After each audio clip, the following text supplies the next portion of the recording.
What is up, YouTube? Med here, and today I'm going to be bringing you guys a Havoc Demon Hunter RBG guide. I'm going to cover a lot of things, but check out this MOG.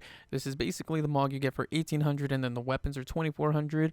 But yeah, into the talents, I just hit number 6 NA on RBGs. I'm at 2519 rating right now. So yeah, I'm going to give you guys everything I kind of learned and all the talents, builds, experience, all that I'm going to be covering in this video for you guys. Alright, so let's jump straight into the talents. So for the talents, there's two builds you can be kind of running. One's an AoE build and one's a single target build. They're going to be down below in the description, so you can copy the string down below. And while you're down there, don't forget to like and subscribe for the videos, just so I can give you guys more content. I'll be doing more videos and more things as stuff progresses through the season. Alright, but let's jump straight into the single target build. So this is the build I use for FC maps and single target. So typically if you see these two maps, this is kind of the build you want to run.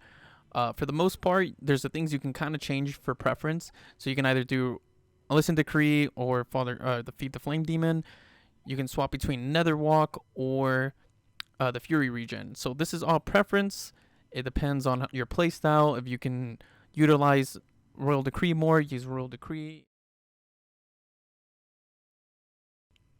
Also, don't forget about the PvP talents down below. But now we're going to be jumping to the AoE build. So we're going to change Reverse into Sigil of Mastery, so it reduces our sigil. But for the most part, we're playing with the three end talents on the left hand side, which is kind of nice, but we sacrifice quite a bit to get it. For the most part, this is kind of the build you want to be bringing in team fights. It's momentum, vengeful, with still Royal Decree. So you want to do this for these kind of maps. It's a pretty solid build, but you can still mess it around a little bit. Like, again, you can swap to like Nether Walk, reduce the Fury, or you can even drop down a couple talents to get Essence Break. It's honestly preference when it comes to AoE damage team fight. For the most part, this is kind of the build though, and it feels pretty nice. I still sometimes play with AoE build, Essence Break, and Glaive Tempest, but for the most part, I've been trying this build. This is kind of what the other DHs are using as well, and it works.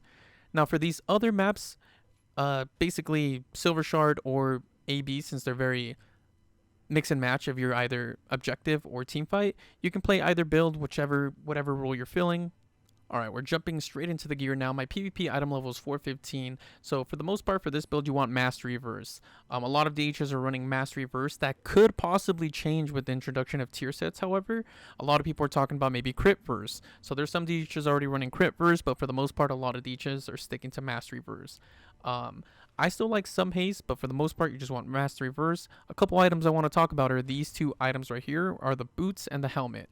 These are basically free for 24 pieces. Well, it's not free, you have to use the materials and gold, but you want to go to this guy here, speak to them. It's basically you make a work order, so you go to armor, leather, and then just type whichever ones you need. Make sure to grab the 424 PvP ones, and he's located right here. Those items are really good. It's free item level basically, and it really good benefit stats. But for the most part, you want to just go Verse Mastery. I like a little bit of haste, but to be on the safe side, just go Verse Mastery. I'll keep you posted if anything changes, especially when the introduction of tier sets that are going to be happening around a couple weeks here. But yeah, that's pretty much the gear set.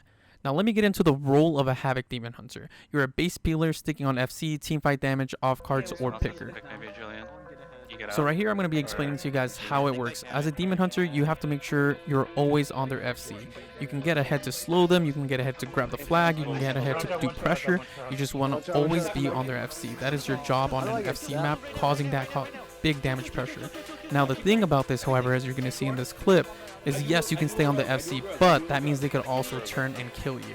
So you also want to be aware where your healer's at, or if you have defensives or abilities to get you out of situations where you basically don't have your healer. There's times where you basically outrun your own healer because tank DH, and you being a DH, you catch up with them. So you just want to make sure you're able to get out of there, pay attention to where your healers are so they can heal you if you need to come back, and then you just go back into the team fight. Now the next thing to do when chasing an FC is you want to communicate with your teammates when you're going to return the flag, if you're going to kill, and if you kill. When you kill a tank, you basically also want to go straight to their graveyard. Right when you kill them, go to the graveyard to stop them. Right here, I went to their graveyard. Was enough time for my rogue to also be here, so we were able to just kill their FC again a second time to stop him from grabbing the pick since they spawn closer to the flag map, giving our tank enough time to be able to cross the map and get that flag cap. So it's really important that once you kill a tank, loot their body, also go to the their graveyard, and basically slow them and stop them from grabbing again and keeping the game going longer. I'm here. I'm going to be explaining to you guys a little bit about the toolkit for DHs. You're going to be away from your healer for the most time, but they're also going to slow you or CC you. Tanks have CCs, everything, so you're like, I can't stick to him, he's stopping me. Use your toolkit, stun them. Right here, I have to cancel my I-beam because I know he's going to CC me, so I ventured to make it immune. I immuned his imprison, he dropped his purple circle, I ran out of it. Just enough time for my rogue to get here while they're trying to peel me off their tank. My rogue secures the kill. So you have a lot of toolkit that you have to use as a DH. There's times where they'll turn on you, so you have to pre-blur. If you have no trinket, it's a lot of defenses. But if you play it well, this is how the games go. Getting on cap. I might get it. You have lost. I'm on cap. Let's go! Dragon these.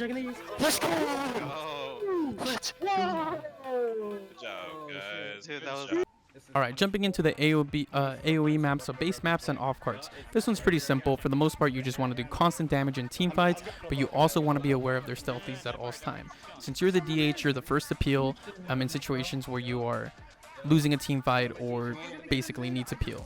If you're winning a team fight, your healer typically peels out just so you guys can finish the wipe, but for the most part, you're always the first to peel out if they need help at a base. Right now, my rogue is calling that the rogue's there, so the first thing I have to do is instantly just start running to his base to help him. So you have to get very familiar with where your bases are and who's sitting what base so they can do the proper calls. And then once you get there, it's very important that you survive and spin the node. There's a lot of abilities you can use, like Emo Aura, Trinket Emo Aura on flag. You're able to spin it, the ticks. And you also have to win 2v2s. There's a lot of times you have to 2v2 or 3v3 as a Demon Hunter. So I would say arenas is a very handy place to jump into to get some practice for cooldowns. But it's very important to be able to win these kind of 2v2 situations, because most of the time it comes down to just if they have a stronger off-card team or stronger players that are able to win these kind of situations. My AMZ in a sec. But for the most part, AB, Silver Shard, all these kind of team fight maps, you also have to coordinate with one of your Demon Hunters. If you have double DH, normally you say which one's team fight, which one's off cards. You can kind of play it by ear for the most part, but there's a lot of neat things that you kind of get to, and the more you practice, the more you get. It's very important to just learn. Yeah, we just win. We win soon. Second. Now, onto orb picking. Not only in Temple are you the orb picker, you also have to know when to kite, when to get in. So for the most part, if your team is losing a team fight, you grab the orb, you run to your graveyard to where your teammates at so they don't 4 orb cap you and get tons of points. This way, they would have to like either come out to kill you or vice versa. Right here, we're losing this Temple, but we're able to regroup, kill their orb, split them off, get their picks, and then we go kill their orb carriers, and then we get a 4-pick orb. For the most part, it's your Demon Hunters or your Rogues. You never want a healer to pick, so that's why you're an orb picker. You're pretty good at orb picking with just... And that's pretty much the video. I didn't get into super detail, but that's pretty much the basics of what you need to know for DH Rbg. It's a lot of learning, a lot of different things happening. But for the most part, if you guys like the video, please let me know what I could do more in the comments down below. I'll be trying to do, I also tank, so I'll be doing a Vengeance guide as well.